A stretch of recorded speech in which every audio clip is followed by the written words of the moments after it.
Ailon, could you tell us about your upcoming workshop, Free Your Inner Artist? Totally.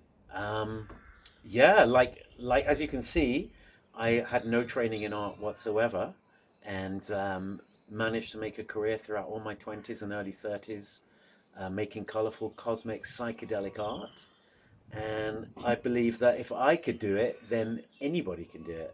You know, all around these days, people are just popping out of the sky creating art, and I want there to be more people come to Oshalila, get high on great dance music, go into a room, we give them buckets of paint, canvases, paper, and we get you to just express yourself. You know, that inner 5-year-old or 7-year-old that can just chuck paint around. It's kind of getting that bit of you out of the cupboard.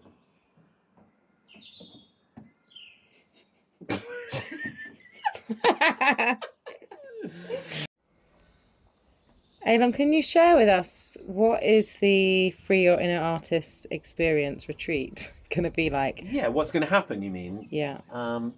Yeah, so it's set, the core of the process will be painting. We're going to be in the beautiful marquee. It's second week in July. If we're lucky, there will be sun. There'll even be the chance to paint outdoors, perhaps. But we'll be based in the marquee, and we're going to paint. We're going to have 2 meaty paint sessions a day. But also, we want to understand how to free the creative spirit. So we're also going to have a potpourri of other activities just to keep ourselves juiced up. I mean, anything you can think of? Well, I definitely think that we will do some dancing, some shaking, moving the body around, just to kind of keep Moving. moving, keep flexible, and keep the creative juices flowing. Yeah. So, Ailon, who is this person that's sitting next to you? I don't know. Oh, hi. Hi. This is my star student. Are we allowed to say your name? She's kind of a bit like Banksy. She's undercover. Okay. Incognito. Incognito. She's a bit her painting. She had never really painted before, but spent just a few minutes observing me paint, and immediately, every technique that I'd ever done, she understood and began. And we're going to have a look at some of her art. Okay. So all this started just with paint that was left over from other people who had been in the art workshop, or paint that was left on the brushes, and then I just kind of started to kind of whisk them around and add different layers to it. And just because I enjoyed it so much, it was very freeing, and it was not with a particular aim or a particular goal. So let's tell the other ones also. Should we hold it up? Yeah, it's a bit windy, but there you Yeah, go. windy art is quite a new thing for 2020. This one. But look how beautiful, and you can see the colour families there. So she's really working with no, generally the orange and magenta, yellow, and then you get the blue as a contrast. And I loved splashing the bits just on top, so I let one layer dry and then I just try something different. Also here, I just kind of swirled things around, use different bits. Just want to show this one a bit closer to the camera because it's fantastic. You like it? I think it's a really brilliant piece of art. And you can see that she had different things going on. You can see for itself the cubes, the circle, the splash. And really what we find out about painting, it's a bit like, you know, when they say in therapy there's so many layers of the onion. When you're painting, it is all about layers. And for me, most of my paintings, they just emerge over time, layer after layer, and you don't really know what bit's going to stick around, what bit is going to get covered up. And I think, do you want to say any more? Well, I'm not even quite sure if this is already done or not. I just kind of have phases where I work on it, then I put it aside, and then I just get some other colors out and add some bits. So yeah, it's just really fun to do. Is there any more? No. This is kind of still This is still in the making. in process. So this is like, do you want to see? Again, this is probably a few layers less than the other one was, and I will see what kind of comes next. Might kind of pick up on some of the colors and just add some kind of swirly bits just straight out of the bottle. But also, just to reflect on my own process, is like sometimes I'll work on something and I'll leave it for months or years and come back to it, and then all of a sudden get a very clear impulse what to do next. And there might be, like, if you knew what this painting used to be once before it ever became this, it had so many other paintings underneath it, but some of it sticks through in the background. And I can see here there's such a brilliant background there that could be the launch pad for something else that's yet to come. Yeah, thank you. So yeah, she does. What is the name you're going by, Banksy? Banksy or Leela? Leela Banksy. You need your own name, I think. Doctor. Dr. Libonsky. Dr. Lebowski esophagus.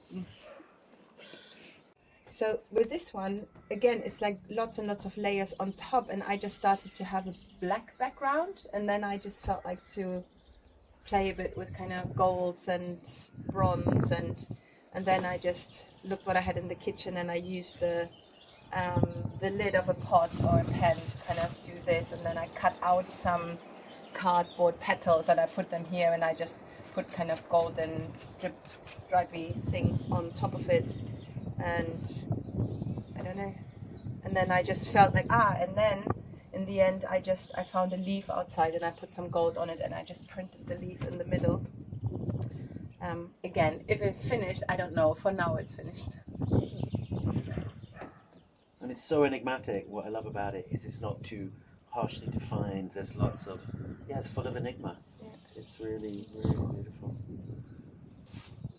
Okay. This we did this morning. I did this bit. Yeah.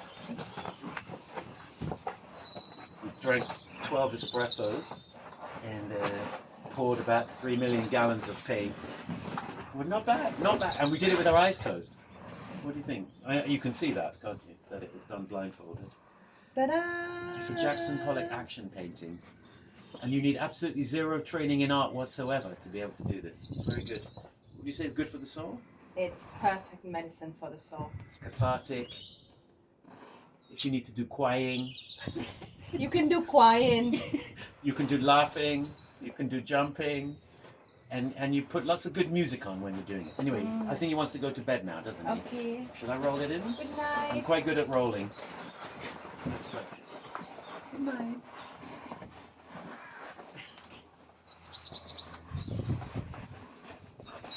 How's it going over there?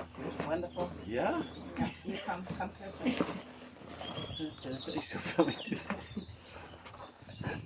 Ailon, can you tell me what kind of person would benefit from coming to Free Your Inner Artist? Yeah, definitely humans. I don't work so well with aliens. I find them very uncooperative and they don't speak my language. But if you're a human with eyes and ears and hands and feet and any other bits, you're definitely in the ballpark.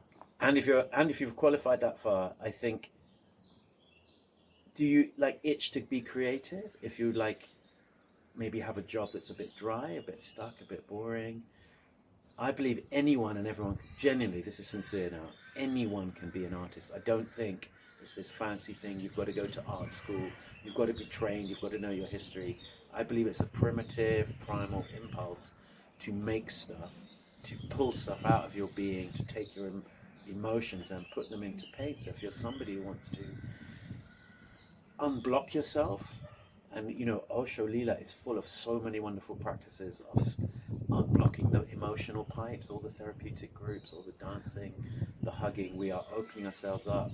So if you like that sense of unburdening and freeing yourself, painting is another avenue. It's another pathway to self-expression. Maybe I didn't really answer your question perfectly, but I've answered a different question there, and that's how it's going to be.